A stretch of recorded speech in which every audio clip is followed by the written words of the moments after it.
You're listening to PetLifeRadio.com. It's a big world out there, and you're just looking for a pat on the back or head. You run around the city, searching for a place to bark, working your tail off with your nose to the ground, sniffing for a few scraps, hoping someone will throw you a bone. You take each lead, collar after collar, hoping one day to take a bite out of success and become the top dog. Fortunately, you come home each day to open arms, open cans, a drink waiting for you, and a comfortable place in front of a TV set. You know you've got it good, really good, because after all, it's a doggy dog world out there. Pet Life Radio presents It's a Doggy Dog World with your host, pet expert and award-winning author Liz Palaika, and this week's co-hosts Kate Abbott and Petra Burke. Hi, welcome to It's a Doggy Dog World. I'm your host, Liz Palaika, and with me are my good friends, Petra Burke. Hello. And Kate Abbott. How do? And since we're recording this in April, and the weather's gorgeous, it was absolutely gorgeous today, and we've got signs of summer coming, we thought we'd talk about summer safety for your dog coming up, because, well, Kate and I took the dogs for a walk today, and it was getting a little warm. I was paying attention to the asphalt as we crossed the streets. So, something that we always need to think about. So, we'll take you through some of the ideas that we have and some of our experiences. And we're trying not to scare you. We really aren't. When Kate was doing the research for this, we were going, oh my gosh, oh, that's terrible, oh no. But, you know, better be aware and be safe. And the list just kept getting longer and longer, and I had no idea just how dangerous the world is. So we're giving you this information to help you keep your dog safe, but don't take it that we're trying to scare you out of summer. Don't wrap your dog in cotton ball and keep him in the house in the air conditioning. We all need to get outside. So, well, obviously in summertime, heat. I mean, that is the primary problem. And I just did a course... just taught a course on pet first aid talking about heat exhaustion, heat prostration, heat stroke. It's probably too much to cover right now, but learn the warning signs for your puppy dog. Be aware that they don't sweat. They don't cool down the same way we do. And so they can, and of course they're wearing fur coats. So they are much more susceptible to heat problems than we are, especially if left in a closed vehicle. Yeah. That way. Amazing how hot it can get in there. Also the surface that they're walking on. A couple years ago, during a heat spell in Southern California, I have a digital thermometer. You point it at something and it registers the temperature of the surface, and it's for reptile keepers. But I used it for the temperature of the ground, and I took the temperature of grass, of concrete, and asphalt that was all within about 10 steps of each other, and I took it several times during the day. It was surprising that even grass got warmer, but concrete got quite warm, and asphalt was horrendous. When the air temperature was 85, by 2 o'clock in the afternoon, the asphalt was 130 degrees. That's something you want to walk on without shoes. No, I didn't. You know, one of the recommended things is to put your palm or the back of your hand, put your hand on the asphalt, and if it feels hot to you, then it's too hot for your dog. I didn't even want to put my hand flat on it. And that was with an air temperature of 85 degrees. So when it gets even hotter than that, obviously it's going to get warmer. And that's another point with the radiant heat. Your dogs are much closer to that radiant heat, and it's reflecting up on them. And then just damage to their pads. Right. But also don't think dirt or sand is any cooler. Oh, no. That can even be hotter at times and very uncomfortable. Anybody who's ever tiptoed across the sand... Yeah, in a rapid sort of ballet movement. Yeah. The beach dance. Yeah. And teaching your puppy dog or getting your puppy dog used to wearing boots can help. But still take the boots off occasionally and check, see how things are doing. They're not getting swollen. And I'd say talking about heat is also be careful when you're taking your dogs out for a walk or for a run or exercise on the time of day. Yeah. Maybe mornings or late evenings, but not in the middle of the day. And when I see that, it's I really... get cranky. She does. I get grumpy. I've been known to pull over and yell at neighbors. Yeah. Why are you running your husky at 11:30 in the morning? It's hot out. It's already He's above panting. 90. Yep. His tongue is hanging down to his toes. I am not an early morning person, but when we get heat runs of over 95 degrees, yes, I will get up very early. Or walk later in the evening. Later in the evening. Not perhaps as late as one of our trainers. She goes out about 2 a.m. Yeah, that's it. just- No, that's not. She's still awake. Yeah, no. That's nuts. For those of us, because I have one, a lot of white fur on my boy, and it's pretty thin. I actually have sunscreen for him. Well, white dogs, especially white dogs with Pink noses. pink nose and pink eye rims, are prone to getting sunburn and potentially skin cancer. So there is sunscreen for pets. And, yeah, he looks at me a little oddly, but he puts up with it. Not a big deal. Oh, he looks at you oddly for everything. Yeah, well, that's true. He's a Jack Russell Terrier. We tend to do that to a lot to each other, frankly. Yeah, in fact, I was thinking of that too with the summer coming around, and my new boy, Tango, with his coat. He's going to be hot. Yeah, I'm like, he may end up getting shaved in the summer. I can see him being potentially shaved because he's... Pure black. And if you want to cause a fight on the interweb, talk about shaving, to shave or not to shave your dog in the summer. Yeah. Well, I've done it. You've done it. So many dogs yeah. that are just so ridiculously thick Almost with the coat. all of my older dogs have ended up being shaved because they get such Australian Shepherds, and before that, German Shepherds, they get such a thick coat that as they get older, in the summer, they get uncomfortable. And I don't care how much you brush and strip and special combs and horse curry combs and everything else. Sometimes the dog's still just plain uncomfortable. And I love my boy. I'd rather him not have a heat stroke. Keep him around. Yeah. Fur grows back. I Yeah. don't care. But Yeah. I'd rather have him healthy and happy. Yeah. If the coat is light enough, you can... But Bones will probably never have to be shaved. I mean, it's like Poncho. he doesn't have a tremendous coat. He's got a lovely coat, but it's not a real thick coat. But like Bashir and Riker, they got shaved regularly from about 7 years old on. Logan does every year too. Yeah. Yeah. Oh, and I did Kona a couple Uh-huh. times. And now, it might be Tango. Dean and Jenny did Archer because he went back to Phoenix. Yeah. Oh, talk about Talk hot. about heat. Yeah. Exactly. Summertime, that's when we have barbecues and campfires and picnics and things like that. So barbecues and campfires, obviously, not only there's the heat. Mm-hmm. And you say, well, my dog will be smart enough, but if there's meat drippings... He might not be smart enough until after he already takes a nose poke or a lick at it. Yeah. And then it's too late. Yeah. Well, we teach the leave it. And we teach that early. We'll start it in the puppy class, or if they don't come to us in puppy class, they come at basic class. We teach that. We teach it to all our individual dogs. And every time we take an RV trip or go camping, it's leave it around the campfire. Yep. Oh, absolutely. And something like, marshmallow. Oh, it's just, it's gooey and it's warm and all of that, and dog reaches for it, and then it sticks to him. Yeah. So it's going to keep burning him. Mm-hmm. Yeah. It's not like he can jump away from it. So the actual heat cooking itself, but then the food. And then, I dropped that hot dog in the ashes, so here, dog, you can have that one. And somebody else drops one and gives them that one, and a little bit of this, and a little bit of that, and a little bit of this, a little bit. And before you know it, your dog has upset stomach. Pancreatitis, and you're down at the vets. Yep. Or soft stools in the tent in the middle of the night. That was the worst nightmare. Yeah, go on vacation and your dog has runs. Yeah. Oh, no. Bones, if you have, not puppy dog, barbecue bones and things like that. Beef already bones that cooked. you eat. Yeah, no.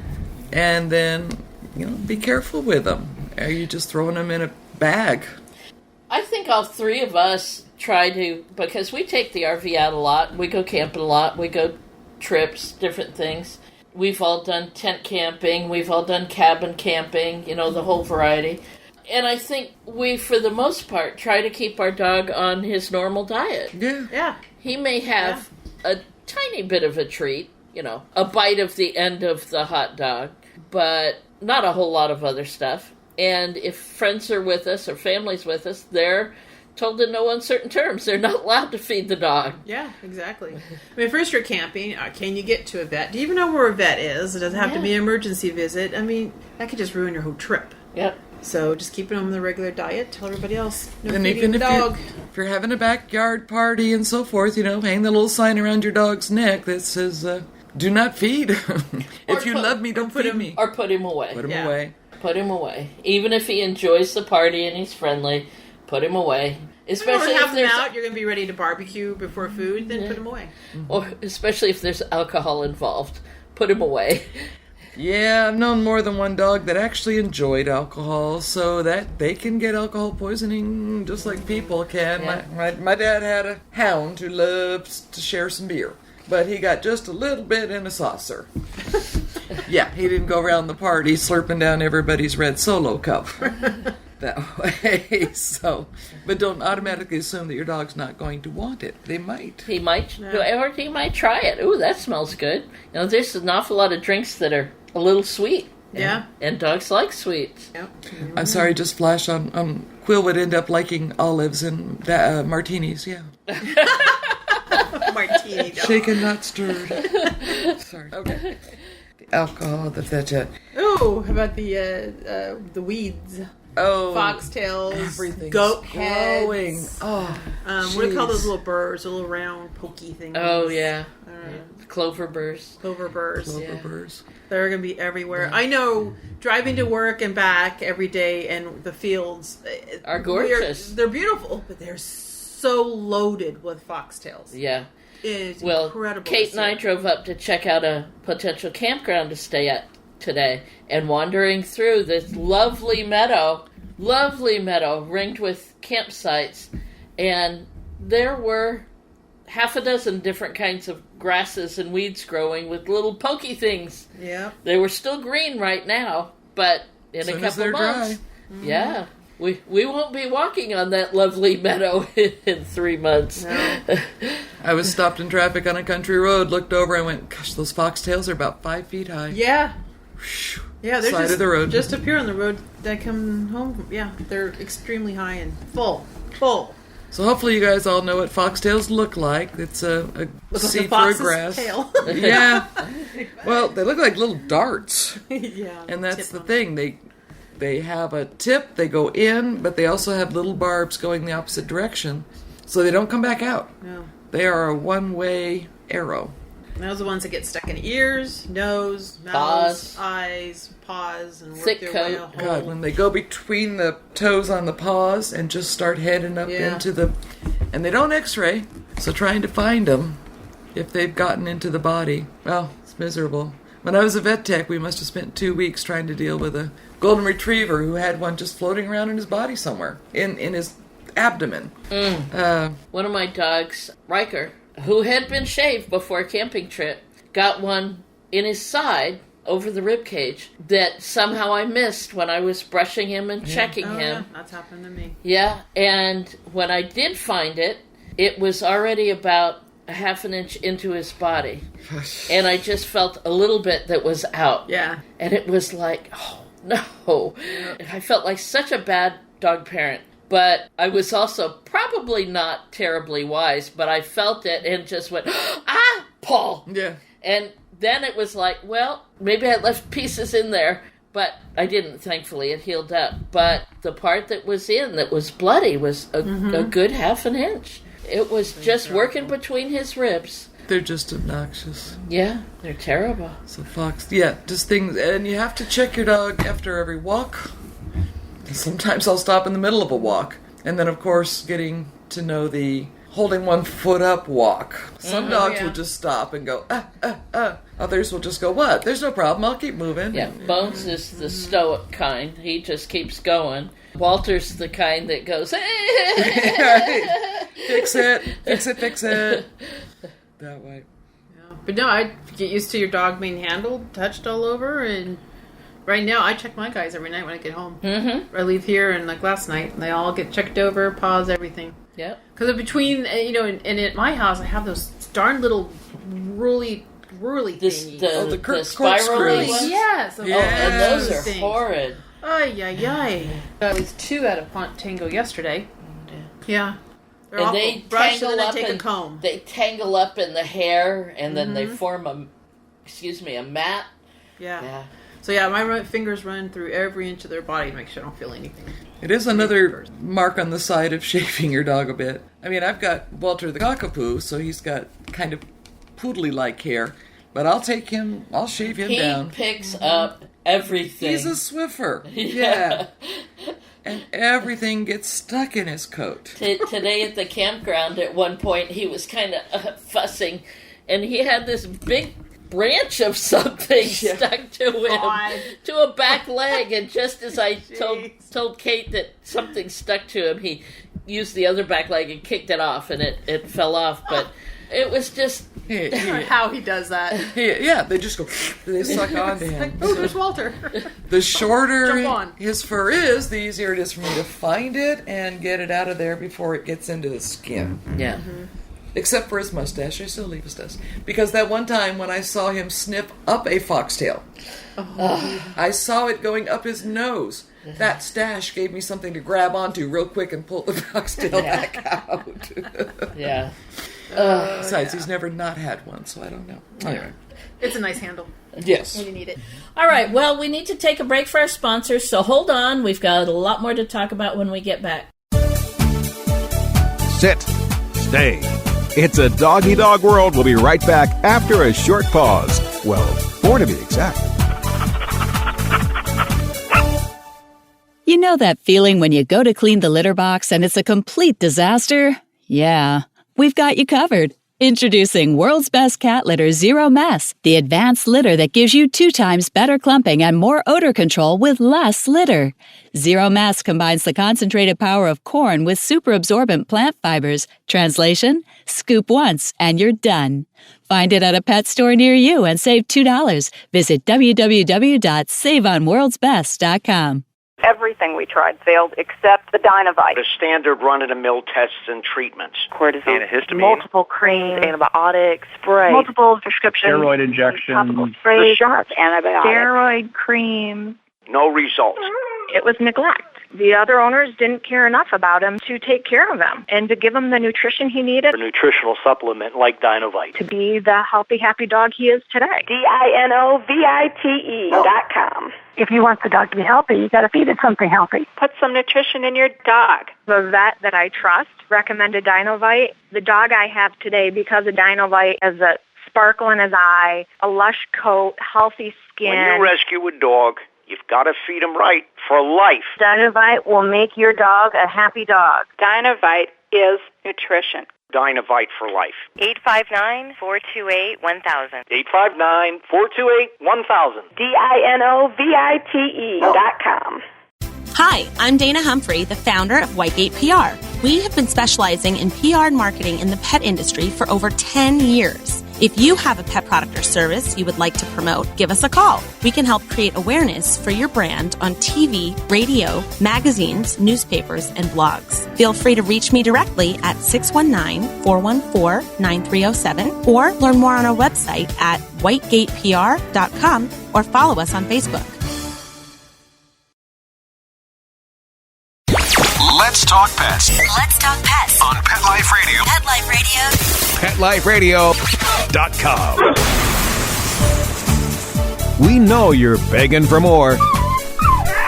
So back to It's a Doggy Dog World with your fetching hosts, Liz Palika, and this week's co-hosts, Kate Abbott and Petra Burke. Welcome back to It's a Doggy Dog World. This is your host, Liz Palika, with my good friends Petra Burke and Kate Abbott. So growing things, and, dogs can get allergies, just like Liz does. Yes, they can. Thankfully, knock on wood, the 2 boys I have right now, Hero's still young, so it's hard to tell, but his brother doesn't have any allergies, knock on wood. But boy, I had a German Shepherd Michi, I swear something would just look at him cross-eyed and he'd have a hot spot. Right. He the poor boy, and of course dog foods weren't as good then as they are now. And I apologize to him up in heaven often because, one, I didn't know as much, and the foods were horrible. Yeah. And he just reacted badly to all kinds of stuff. So food allergies can happen anytime, and spring and summer when things are growing, they can have topical allergies or inhalant allergies. A lot of dogs are allergic to grass. Yeah. Do you remember poor Mastiff that was allergic to grass? Oh, yeah. Yeah. Well, a friend of ours, Joan, her golden retriever, Missy, she was allergic to more stuff than I am, poor thing, including human dander. Yeah. But there you go, be allergic to an owner. It has really happened. You really are allergic to people. There you go. Haven't been tested for that, but Missy was. So when Liz gets her allergies, I mean, it's red eyes, red nose, sneezing. Even sore throat sometimes. Sometimes when it's really bad. Puppy dogs tend to show their allergies by getting itchy skin, which usually translates into either scratching at themselves or licking on themselves. And often it's the feet, the base of the tail. Quill, when Quill's acting up, his whole belly turns pink and red. Yeah. Oh, it's very visible. Yeah. And sometimes he's just been walking and I'll go, Kate, he's awful red. Yeah. And sometimes he'll get so bad he'll get like hives all over, just pop up like that. Yeah. And then, the secondary problems is then they chew, scratch. Well, I've done it. I get a mosquito bite or... You scratch until it's infected. And it bleeds, Yeah. And the dogs will do that, and then you've got that secondary issue to deal with, like granulitis. So, oh, my goodness. So talk to your vet about if you're seeing that on a consistent basis. They can do a couple different types of allergy tests, which the reliability is getting better. But definitely talk to your vet about it. Because if you find out what he's allergic to, then you can, one, try to avoid it if possible. Sometimes it's hard to avoid grass or your owner. But there's also allergy shots to desensitize, or there's antihistamines. Those have gotten better over the years, too. Yeah. Thank goodness. Yeah. And I had one dog who was mildly, but would get, would bother them herself. So just a lot of cold water baths. Just rinsing her a lot to help soothe her skin. That helped her a lot, too. So there's things to be done. You might even mark it down on your calendar so you can see if it's a consistent problem or seasonal. Things that are... That wonderful, wonderful spring and everything is just so gorgeous right now. Yes. And itching, if they're itching, may check out for fleas. Oh my gosh. So we saw some wonderful deer and just young things blooming and beautiful flowers, and part of that is the insects as well. So we are expecting, since we've had rain for the consistent rain for the first time in 8 years. And did not have a lot of frost here in Southern California. Frost has its benefits in that it kills off or inhibits a lot of the bugs. Right. Especially in Southern California because they're not designed to survive it like they might be in another climate. And even the experts are saying that we're going to have bad year for bugs. Bad year for bugs. Yeah. So, bees and wasps, they can hurt, sting, do a lot of the same things. Dogs can be allergic to them, just like people. Always keep Benadryl handy, if not to give Liz, to give my dogs. And I have Benadryl in my house, in my car, in the dog training yard office, and ice on the area, to reduce the swelling and pain of that. But, and I forgot how bee sting feels. Did they hurt? Did you get stung? Remember in Sacramento? Oh, that's right. Yeah. Darn little bugger. He was on. It was the evening too. Yeah. But he was on the armrest of our camping chair, and I just put my forearm on it, and I'm like, what? Well, that and the was weird. Forearm is tender anyway. Yeah. So I haven't been stung since I was like 6, and then it happened last year. Oh man. Oh, and you feel the sting, you feel the burn. I'm like, I don't, not good. Yeah, it's uncomfortable. It's supposed to hurt. And the he died. Yellow jackets. Hey, you should have seen him. You paid the price. I was done. We've had yellow jacket problems in Yes. years We past. have, Yes. yeah. Yeah, knock on wood. Yeah. Hopefully not this year. These yellow jacket wasps, and then, our constant battles with fleas and ticks. Yes. But they might become larger populations during this warmer weather. Yes. So talk to your vet about products, keep them safe, find that balance between the chemicals, and because ticks, fleas can carry tapeworms. And if you get enough of them, they could potentially cause anemia. When I was a vet tech, I saw animals with it. But ticks, they're just... Well, flea bite dermatitis. Well, yeah, we're back to scratching and itching and chewing on themselves. And blood loss, if it's a puppy, if it's a kitten, you're talking they can get anemic enough to die. Yes. And because fleas would prefer to be on puppies and kittens over adult animals. Yeah. Some of the ones that have I've fostered, kittens that I've fostered have been, just horrible. Yeah. Just horrible. So they run a little hotter, so they're more attractive to the fleas. So they're obnoxious, they're icky, but ticks are just little chemical warfare agents. They're... And what was it, 20 years ago? We never saw a tick. No. Never saw a tick. Rarely. But they've moved into Southern California, and they like San Diego. And unfortunately, with ticks come their tick-borne diseases. And we see more and more of that. Just the description from the CGC. Ticks attach to your dog by inserting their mouth parts into your dog's skin. Many ticks also produce a sticky, glue-like substance that helps them to remain attached. Little parasite suckers. It's like a science fiction horror movie. Yes. After attaching to your dog, the ticks begin feeding on your dog's blood. The places where ticks attach can become red and irritated. Yeah, there is a kind of tick, and in that kind of tick, it's the females. They can cause a rare paralysis in dogs. So they produce a toxin while they're sucking blood, vampires, and can cause paralysis. Now, my understanding is as soon as you remove the tick, the dog recovers, but you got to find the tick. And you've got to find the tick before the dog dies. Yeah, right. Paralysis is not a good thing. Yeah. That's really bad Darwinism for a parasite. I'm not sure ticks care. Yeah. You just hop on the next one. There's the vast numbers. So ticks can carry a lot of diseases. The most familiar ones are Lyme disease, Rocky Mountain spotted fever, tularemia, ehrlichiosis. The symptoms and problems of these diseases and illnesses are all over the map. You can't say just Lyme disease will cause this problem and then treat it. It can cause anything from arthritis-like feeling to flu-like symptoms. I think dogs, like humans, just react differently. Yeah. Just being aware. The variant of the disease. Yeah. It's important that if you have pulled ticks off your dog or pulled ticks off yourself, and you and your dog have been in the same places, and your dog might have been bit by one, make sure you tell your veterinarian that and give him permission to run a variety of tests. Don't assume that it's, you hear hoofbeats, think horses. Sometimes hoofbeats are zebras.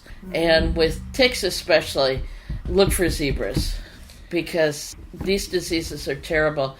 We just found out, the foster group that I work with for fostering kittens, we just found out that they have been finding some of the tick-borne illnesses in kittens. Right. And this is really unusual, and especially the numbers that they've been finding in the kittens. And that's, kittens are so tiny. I can't imagine how they survive any of these things, but they've pulled a lot of them through. But you have to find them first. Right. Yeah. There's no safe place, I don't think, anywhere anymore. We're such a global movement. Yeah. No. You've got... the ticks are being carried by rodents, squirrels, birds. rabbits, birds. So Oh, people unless that drive from that are state traveling. to state camping. Yeah. Or on their dogs. I mean, they're absolutely Remember everywhere. that Aussie puppy that we had come to puppy class a few years ago? Yeah. Oh, that poor I've baby. She had so seen that many many. ticks in her I ears. think we stopped counting at 42. Something like that. It was terrible. She was just so infested. It was so sad. Yeah. So, yeah, everything is getting passed around. We didn't used to, when I was living in the South, heartworms, you know, they were just there. It was just accepted. Came to California and it was like, oh, they're very rare. Well, now it's showing up here. Right. Heartworms carried by mosquitoes. Guess what we see more of in the summer? Yep. Yeah, More mosquitoes. right. So, find out if there's, you have to decide for yourself about the odds. But I know in the South, it's just, you just give your dog heartworm preventative. When my husband and I moved back to Virginia, when we got transferred to Washington, D.C. by the Marine Corps, we moved into a house. We had our 2 German Shepherds. And the first thing our neighbors said was, "You're from California?" Well, the license plates on our cars. Uh-huh. Have you heard about heartworms? Heart what? I'd never heard And of by them. the way, it's just what they sound like. They are parasitic worms that live in the heart, in the chambers. And they treatment get, is hard on it. Arsenic. yeah. So he told us the first day we moved in, he said, "Get your dog's on heartworm preventative." And we were like, okay, where's the good vet? I mean, the first day. Yeah. I was like, I want to go back to California. They don't like it out here. Everybody has their own, but which You know is what? And then don't hesitate.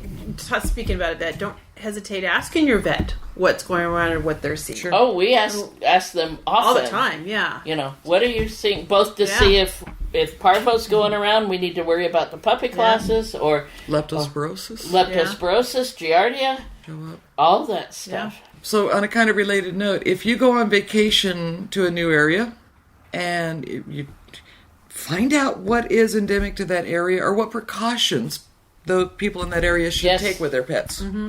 Before we had heartworm regularly here, when Paul and I moved back to Southern California, we took him off the heartworm preventative because our vet here said it's not here yet. Right. But then when we went traveling to another location just for a trip, for a camping trip and to visit relatives, our vet said, "Yep, put him back on it." Mm-hmm. Yep. And then now it's endemic here also. Yeah. Okay. When I did the first aid class, there's a woman who had just moved here from Boston. And I was talking to the class about rattlesnake avoidance training. That's clinics that are going to be coming in our area pretty soon. We're going to have one. And she was just, her eyes got all big. It was like, one more thing out here, you know. They have months of deep freeze. It kills off lots of the bad things. Yeah. You know, this is semi-tropical. Everything loves it here. But back east, like in Maine, they have some like really nasty rattlesnakes over there. Oh my gosh! And they have really nasty ticks back there. Yes. New England has some of the worst ticks. I think part of it could have been city person moving to the kind of rural country area. as well. There was a little Yeah. bit of that, but Yeah. also just different. Oh yeah, Different things. So. That was You like, know, and I was thinking about it. Why all of a sudden we just had this like craziness of rattlesnakes? Well, think how much of our areas have been flooded. oh So sure. we've moved those little buggers. They had to move into higher ground and kind of got. Well, our comfortable. friend lost some chickens and a duck from her backyard poultry. Yeah. And she lived in an area that got flooded. Yeah. She's never had that predation before. But I bet, you know, the predators as well as everybody else were dislocated by the flooding. Yeah. And now that They just critter's... moved in closer to us. Yeah. That critter's going, hey, where are all my rabbits that I used to hunt on? They got drowned or moved away. Yep. And he goes, backyard chickens. Might as well. Yeah, exactly. Yeah. Yep. So if you're in an area with rattlesnakes, we do recommend rattlesnake aversion training. Yes, Yeah. we know it works. We've heard from lots of our clients. Let's see. It's the time of year when people that have... Well, we don't have a lot of lawns in our area after 7 years of drought. Drought. Yeah. It's no longer the thing to do either. But in areas that still have nice lawns, and this is the time when people start going out and putting their chemicals, their weed killer and all fertilizer and snail bait. A lot of that can be a problem for your dog. There's a lot of just natural remedies. I use the vinegar, salt, and lemon mixture, so it won't harm the animals. So I'm like, I don't do weeds, chemicals as a weed killer, but it does for as a weed killer. So if I don't want weeds, that stuff gets poured around. For snails, Works great. For snails, you go get the cheapest beer in the grocery store, and you put it out in a saucer in an area where the snails and slugs are hanging out, and you dump it out in the morning. There you go. I think the one I dumped out this morning had a dozen great big huge snails in it. And they go happy, right? I'm assuming so. I don't really care. But I don't put out snail bait. Yeah. But if it's not you, it might be your neighbors. Or rodenticides poison their gophers, rats, squirrels, and they could die in your yard. Yep. As well, so. And if your dog gets a hold of it, you get a secondary poisoning. Oh, yeah. So be aware of the signs, what to look for. Why is he acting like that? Whether whether it's time to rush them in or not. It's good to know. Yeah, I mean, I've got darn old gophers everywhere, but I try to get them out, water or something, and then whack. Do you want to get a Jack Russell Terrier? Sure. I'm There going you to borrow him a few times. Pools. Pools are so much fun, but does your dog know how to get out on his own? That's my big thing with my pool is dogs don't seem to see very well through the water, and I always make sure that a guest dog has figured out how to get out of the pool. And I'm going to show them over and over and over again. And one of my tricks is to put something on the... Keep in mind their eyeballs are like an inch above the top of the water. I mean, if you're in the water, do the height where your dog's eyes would be. You can't see. It's all just reflective. I try to put something quite obvious where the steps are, right at the edge of the pool surround, as a target. Teach the puppy dog, if you go towards that, you will find where you can get out until they get comfortable. But the other thing is getting in and out of the pool, in and out of the pool. Are they going to have irritated skin from the chlorine? How much chlorine are they going to swallow jumping in and out of the pool? And then what's your surround for your pool? I do have this surround that's light colored, so it's not supposed to get as hot for your bare feet. But it's textured, so you don't slip on it. Kind of like little pebbly, almost. Little round. Well, that's the bottom of the pool. Oh, okay. But the side of it is almost like stucco. Oh, okay. Okay. The surround is stucco. Yeah. The bottom is pebble. So that, too, jumping in and going up and down the steps with the pebbles, because they are rough little pebbles, so you don't slip on them. But if the surround is if that. the paws are water-soaked, they could get scraped, worn. A couple of torn up. puppy dogs, we've had to stop them because they were just tearing up their paws, and you see the bloody paw prints. Yep, that was running Cisco. around the path. Yeah. That's my German Shepherd. Yep. Yep. And it's not like the dogs would stop. No, Cisco was having too much fun. Yeah. He thought that was the best fun ever. Run and dash and jump and play and fall. And Bashir thought he was going to drown, but Cisco was having a great time. My friend's Chesapeake, he would just do it till he was so tired. He was actually scraping his knees, falling into the pool because he no longer had any energy left to jump. But he wouldn't stop until we dragged him out. Enough of that. So, okay. So, watch for the chemicals. You know what I was just thinking? Chemicals and pools. I was thinking because here in San Diego, we've had, or at least southern San Diego, had issues with the water and the ocean, the beaches. Polluted. Yeah. So, I mean... Yep. It would have, everybody who lives near a beach or ocean, it'll happen, whichever the reason is. Well, ours was coming up from Mexico. Sewer, yeah. But still, I mean, just because it's, don't enter for humans, don't let your dog go either. Yeah, yeah. Just be careful. And it doesn't happen a whole lot. But it's dangerous out there. We were at Dog Beach, and a dog got caught in the rip current. Oh yeah. And dogs have not heard that lecture about swimming parallel to shore until you can come in. So he was just and probably getting exhausted. Owner had to go at an angle away from the dog so the dog would swim parallel. Yeah. And then he could get out. That was so hard to do. Yeah. Oh my gosh, there was a whole crowd of us. Oh, they're going, we'll form a human chain. And, That would be so hard to swim away from your dog. It was a very strong current because it was the river at the Del Mar. Yeah. Anyway, that's not very common, but you got to watch for it. Yeah, exactly. If you're lucky enough to go to the beach. And then we're coming up on one of the reasons we went up to the mountains is because we're getting ready for the 4th of July. 4th of July fireworks. Yeah. Kate and I leave town for 4th of July. And we've done it for a few years now. I'm just as happy watching it on TV with the sound off. Yes. But I don't really enjoy the bangs myself. I don't like it. No. I don't like it. I mean, I stick around because my little farm and the horse and the neighbor's horses, but no. Yeah. And I don't like to see my dogs panic-stricken. The thunder shirt helps. Bones with the thunder shirt does much better. Hero, this will be his first year. I don't know how he's going to do. And I did get that new medication just for sound sensitivity. Yeah. But I haven't had a chance to try it yet. Yeah. I haven't had anything really. But come summer, not only will we have 4th of July, but in our area we have Legoland and SeaWorld. Down there. Yeah. And they go off every week. Yeah. There's Del Mar Fair. Del Mar Fair. So there will be a lot of fireworks through the summer. Mm-hmm. But at least we can get out of town for the 4th of July. Right. Does your area still do it July 3rd? Yes, Oceanside does July 3rd. And then you'll have it on July... And then the surrounding ones have the 4th. Yeah. So it's 2 nights. 2 nights for you. So I just as soon leave town. Yeah. And then summer storms. We might have some good ones. Yeah, maybe this year. We might. The weather is so weird. We might this year. We haven't in a long time. A lot of crash bang. Yeah. Throw in the lightning too. That just makes it more fun for the dogs. Mm-hmm. So obviously, if they're going to panic, who knows what they'll do? Right. Take off running. Keep them. Don't take your dogs to go see the fireworks. No, please don't.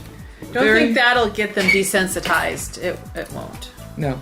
I've known 2 dogs in my lifetime that enjoyed them.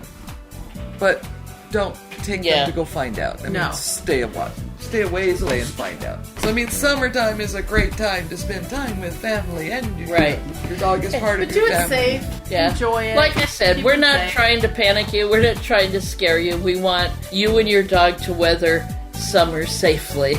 Yeah. And like most things, knowledge and preparation will hold you in good stead through all of this. Mm-hmm. So just think about it, be ready, and then enjoy. Yep. Enjoy. Teach your puppy dog to leave it. Talk to your vet about medications. Do the aversion training for snakes. Yep. All right. On that note, we'll close it up, and hope you listen next time. Bye-bye. Bye-bye. Take care. Having a rough day? Longing for the dog days of summer? Think your fun furry friend lives a dog's life? Well, find out everything you're begging to know as Pet Life Radio presents It's a Doggy Dog World with pet expert and award-winning author Liz Palaika. Every dog has his day, and you'll find out how to make your dog's day fun and rewarding every week on demand, only on PetLifeRadio.com.